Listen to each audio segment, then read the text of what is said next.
I've been a part of some great ones, and even right now, just seeing Shohei go 50-50, that was fun for me as a fan, because I'm a fan first. That's one of the greatest individual games in the history of baseball. And I had a front row seat to watch. What about Game 1 of the World Series last year in the Freeman home run that almost mimicked Kirk Gibson, except for the fact that Freddie was in the lineup? That's right there. That's right. That's right at the top, obviously.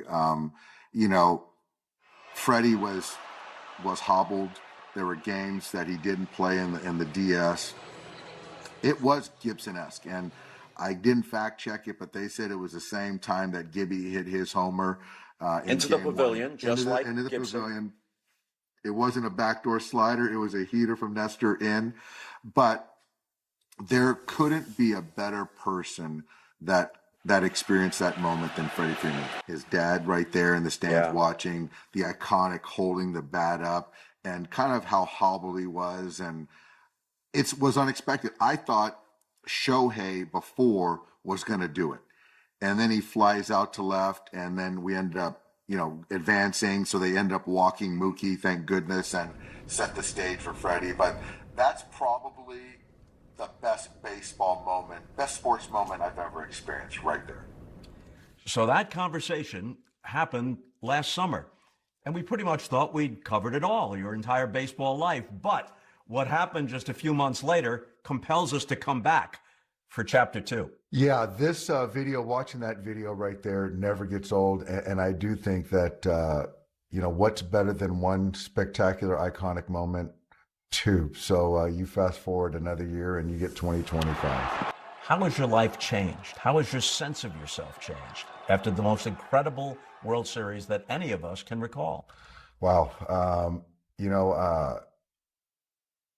Certainly the notoriety, the attention, people that weren't sports fans, baseball fans, were tuned in to the World Series, to the postseason, have now become baseball fans or Dodger fans.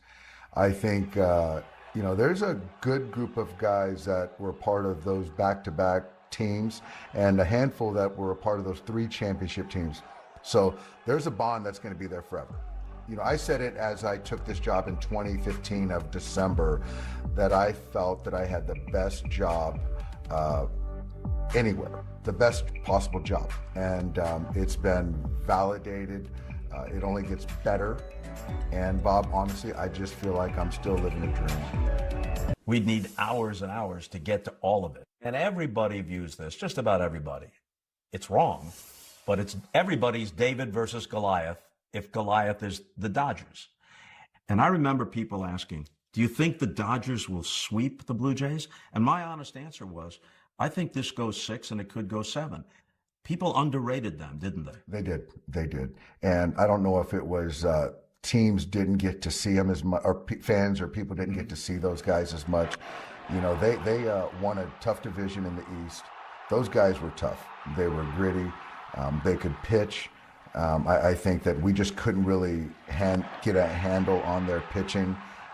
Scrappy at bats, toughness, and obviously you get Bichette playing hurt, and Vladimir Guerrero Jr. is one of the best players in baseball, and what he did in a postseason, it's just really remarkable because it's a team that doesn't have a lot of postseason experience, but it certainly wasn't a David versus Goliath situation, and I think that you and I are going to be here 10, 20 years down the road and looking back, and it's still going to hold up as one of the best World Series in history. I just hope I'm here 20 years down the road.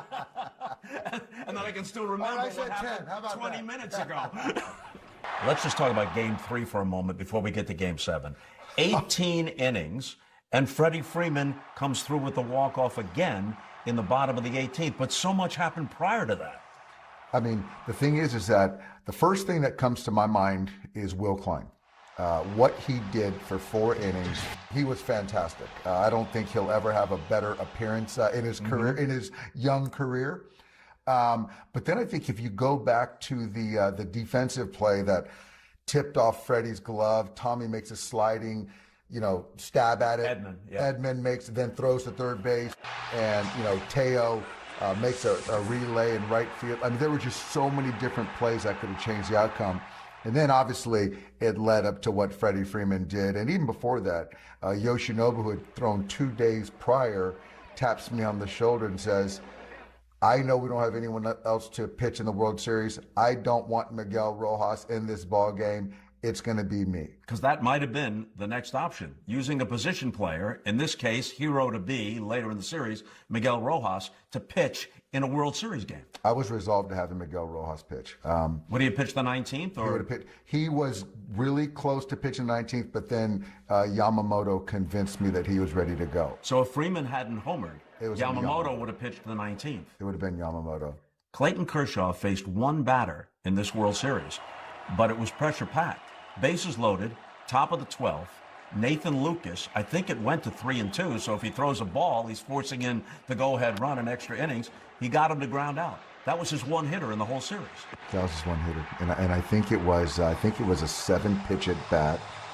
It got to 3-2, and I think he went slider 3-2, gets him to ground out. And I'll tell you this, I've seen Clayton for 10 years. And I've never seen that sense of relief overtly come from him. And I think that everyone in the ballpark, everyone watching that knows anything about Clayton Kershaw and his journey with the Dodgers and the highs and the lows was holding on at the edge of their seats watching that at bat. And I'm just so proud of how he competed. And it's a huge out, huge out. The Jays win 4-5, so you go back to Toronto down 3-2. You're up 3-1, but in the bottom of the ninth, they have second and third with nobody out after Barger hits that ball to left center that wedges underneath the wall, or some crazy thing. Maybe it could have been a triple if it had bounced away, and then the run scores, and there's the tying run on third with nobody out. But as it is, it's second and third, nobody out, you're up by 2 runs, and then there's ball hit to left field, where Kike Hernandez makes a great running catch that turns it into a double play. So at that point, your heart is in your throat. I mean, one swing, the series could end, and you're on the losing end. That's right, that's right. And the thing is that you go back to that series, there were a half dozen moments.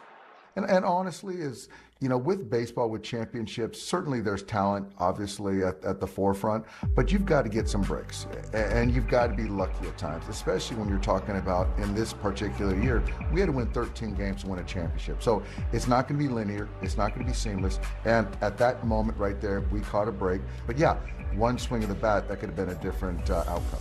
Game 7. There was talk about Glasnow before he came in relief starting. But if Ohtani was going to pitch at all, he has to start because of the rule. But Bichette got to him early with a 3-run homer, so he wasn't the A-plus Ohtani. He wasn't. And I think the thing with the postseason is that it's certainly, you've got to kind of go with what you got. And throughout the whole year, we did a very good job as an organization giving Shohei rest. It was 7 days, 8 days, 10 days, 11 days, and managing the pitch count. This is a situation, I think he had 3 or 4 days rest maybe to start Game 7. And so, yeah, early on, I saw that he didn't have his best stuff. And even in that moment, I know before Bichette hit the homer, I chose to walk Vlad because I felt that Bichette was a double play guy, wasn't running well, double play candidate. He was playing hurt and trying to find some way to get him on the ground. Obviously, he left a breaking ball, middle speed pitch, and he hit a homer. Bichette hit a homer. But I think for me is you're still trying to extend the game, shorten the game, because I got only so many arms that I wanted to get into an elimination game. Before we go any further, we should circle back about Ohtani. He's already established as one of the most remarkable players in the history of the game. But then in this postseason, he has a game in which he hits 3 homers, pitches 6 shutout innings, gives up 2 hits and strikes out 10. Then in Game 3 of the World Series, he doubles twice, he homers twice, and then they walk him 5 straight times. He reaches base all 9 times. I've seen almost every great player over the last half century. This guy's in a class of his own. He is. He signed up to play for the Dodgers because he wanted to showcase both of his skill sets, the hitting and the pitching, to the world. And so what he did against the Brewers, what he did in Game 3, and how of a threat he was to be walked and to be on base 9 times. I don't think Barry Bonds even had that treatment. And then to still then come that same day, because we finished Game 3 after midnight, to pitch Game 4. And there was some tax. There was a little regression because of the workload that he took on in Game 3. Entering Game 7, for both teams, it's all hands on deck. 13 pitchers were used in this game. 9 of them basically starters, but everybody's coming out of the bullpen. But the most enduring story is Yamamoto, who throws 96 pitches in Game 6 and then tells you, I'm available for Game 7. To see Yamamoto, what he did in Game 2. Yamamoto goes the distance again. We talked about it a little bit earlier in Game 3. He was up in Game 3. He was hot, ready to come in the 19th. So there's a little tax there. And then you're talking about Game 6, elimination game, what he did to win that game for us. And then now to make himself available for Game 7 was heroic, unprecedented. And for me, I was going to find a way to get him in the ball game. You're down 3-0 early. And you come back a little bit. It's 3-1. Muncy hits a homer in the 8th, which is kind of lost in the shuffle. Now you come up in the 9th against Jeff Hoffman. Rojas comes to the plate with 1 out. I guess what everyone's hoping, if they're rooting for the Dodgers, maybe he can get on base for Shohei. Or if he doesn't, maybe Shohei can get a pitch he can hit out of the park. Nobody's expecting what happened next. No one's expecting what happened next outside of his wife. Yep. Who said that at some point in time, you're going to hit a home run in the World Series. And it's funny, this is a side note, true story. She was telling him that he was going to hit a home run in the World Series. And he said, honey, there's no way I'm going to hit a home run because I don't even play.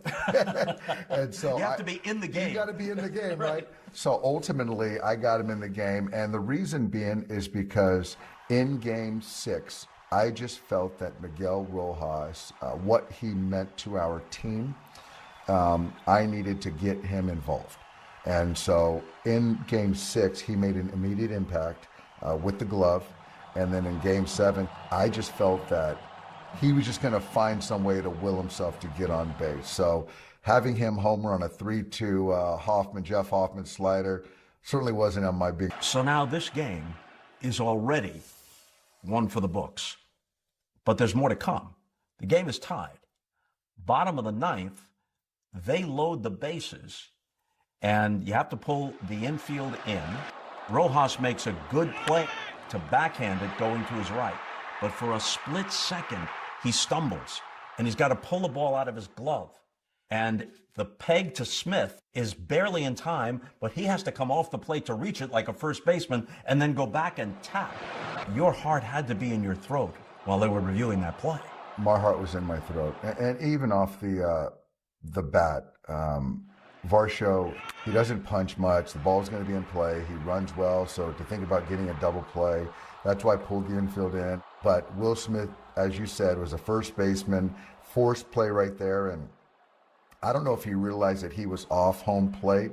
But seemed like he did because he went back to tap. But he still had the wherewithal to put his foot down. And I talked to Will afterward, and he said, I didn't realize how close that play was.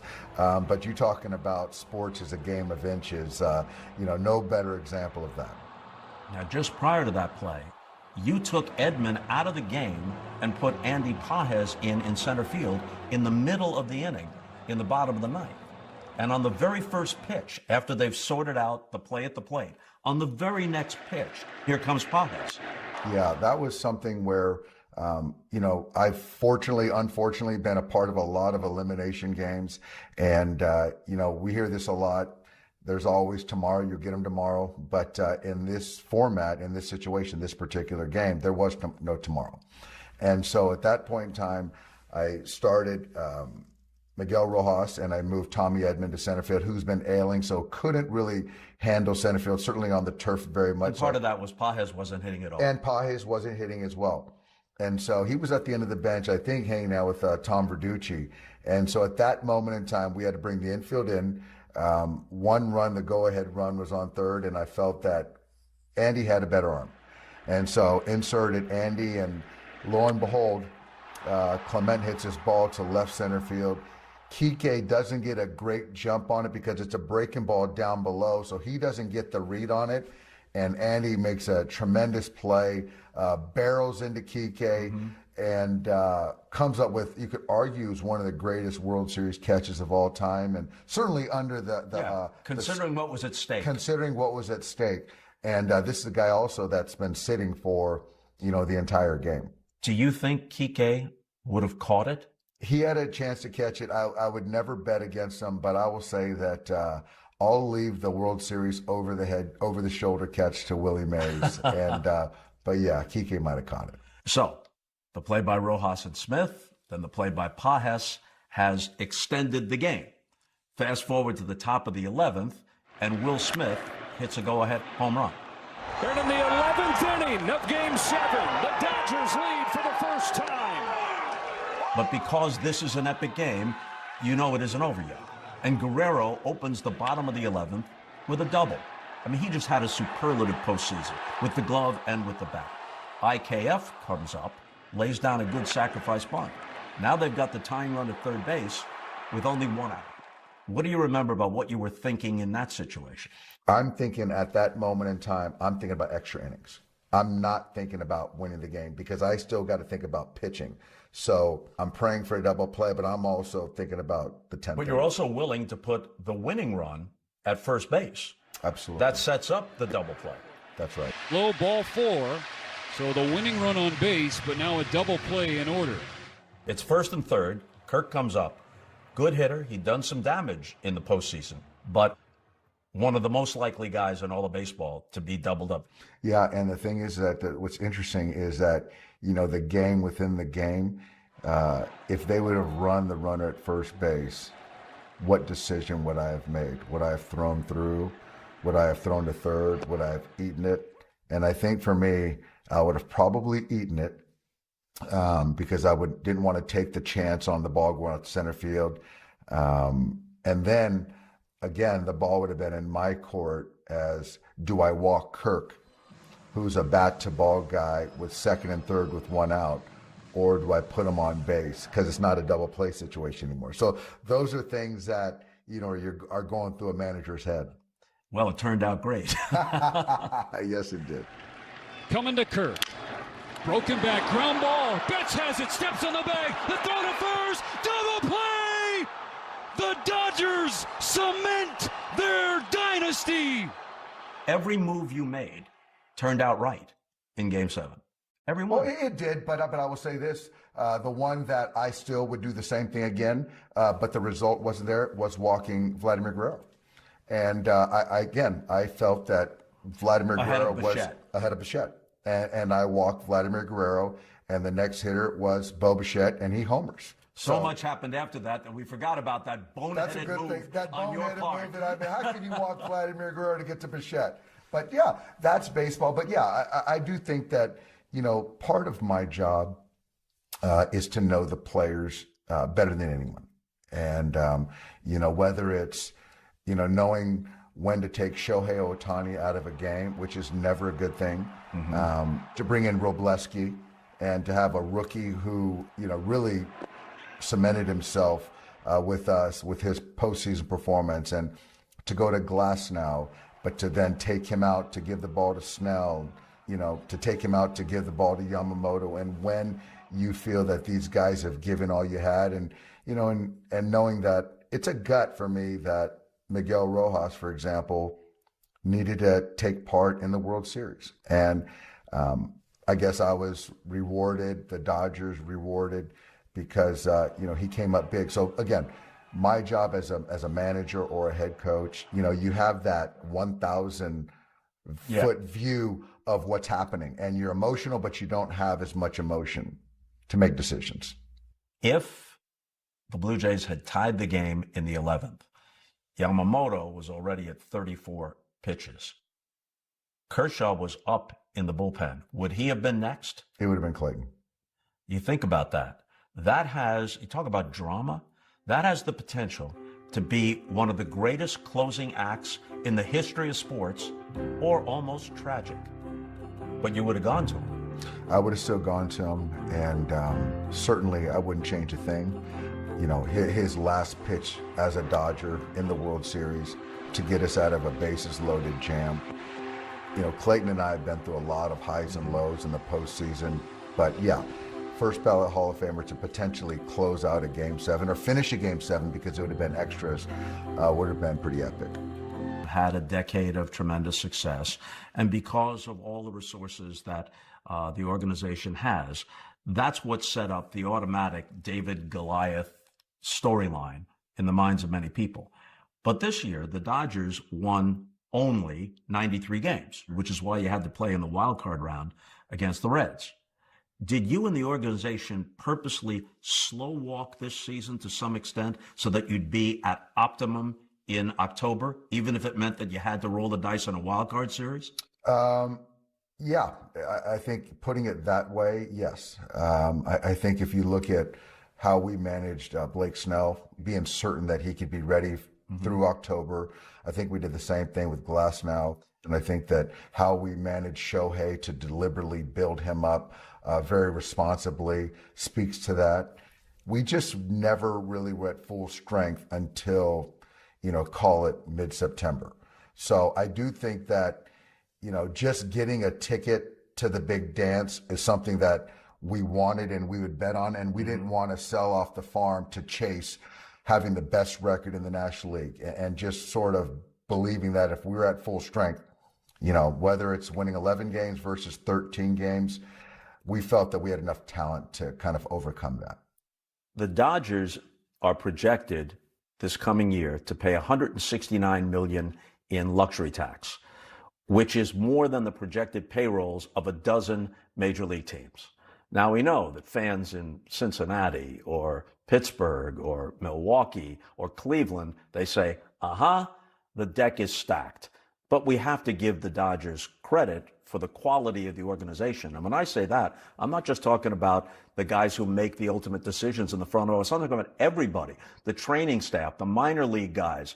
The Dodgers, by acclamation, have, if not the best, certainly one of the best top to bottom organizations. But when you also have those kinds of resources, you understand why people resent it. Absolutely. And you know, and I think that that's certainly understandable. But I do feel that, you know, our ownership group with Mark Walter, Magic Johnson, Peter Guber, Todd Bowley, Alan Smolensky, Billie Jean King, they're just so dang competitive. And they take revenue and put it into players. And so I do think that, yeah, you've got to have talent, but I do think that people have a tendency to discount, you know, the inner workings of an organization. There's other teams that have resource that use them that don't have that continued success that we've had. So for me, that's something I'm really proud of. It's breaking news. Kyle Tucker and the Los Angeles Dodgers are in agreement. Breaking news, Edwin Diaz to the Dodgers. Wow. Do you get the sense that free agent players want to come to the Dodgers, not just because of the money's always going to be there, but they want to be part of that winning culture? Absolutely. Edwin Diaz could have gotten paid someplace else. Absolutely.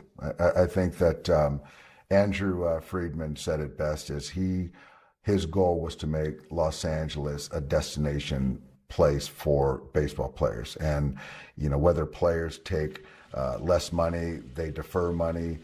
Edwin Diaz, I'm sure, left money on the table because he wanted to play for the Dodgers. That just doesn't happen. And it takes work, and it takes consistency of messaging, consistency of winning. And, you know, last year, I think we drew more than 4 million fans, more than any venue in the world. And so with that, this is a fan base that's earned the opportunity for us to pour into our players. Looking at some of your key players, Ohtani was in a category all his own, so I don't even know if it applies, but he's 32 in July. Will Smith is 31 on opening day. Freddie Freeman's 36, 37 in September. Muncy turns 36 in August. Mookie's 33, 34 in October. Are the Dodgers in a position where, obviously, you're a great team and a contending team? Do you have to look to the next couple of years and some sort of turnover here? We do. to be responsible as an organization, you've got to infuse some youth. And so that's something that myself, the coaching staff, the front office, ownership, we're completely aligned on. And it's one of those things that you've got to be willing to give young players an opportunity. And a few years ago, we gave a young Will Smith an opportunity to play every day. You know, we did the same thing with Andy Pages a couple years ago. So we have young guys coming, and it's up to us to kind of give them an opportunity to cut their teeth, because what you don't want to do is fall off a cliff. Let's end where we began. You're the manager of the world champion Dodgers. That was true when the 25 season began. But this played out in such unforgettable fashion. And the Game 7 was the highest rated since the Cubs broke through after more than a century in 2016. Do you sense something different? If you're out and about, if you're out to dinner, do you sense something different? I do. I do. And I only answer this because it was a pointed question, an honest question from you. I do feel that the notoriety, the fame, has grown over the last couple of years, and it's not something I really search for. I try to pride myself on, you know, being where my feet are and just doing my job. I don't appreciate how many eyes are on me every single night. That's something I'm starting to understand when I walk the streets and see how excited people are. But I will say this is, you know, when people come up to me more than they ever have, hearing stories and where they were on certain moments of our trek through the postseason and the World Series is something that brings a lot of joy, because, you know, sport is something that, you know, with where our world is at today, and there's so much negativity and scrutiny and cynicism, that it's a separator, and it kind of gets people, it detaches people and gets them kind of allowed to just cheer for their favorite teams, their favorite players. And for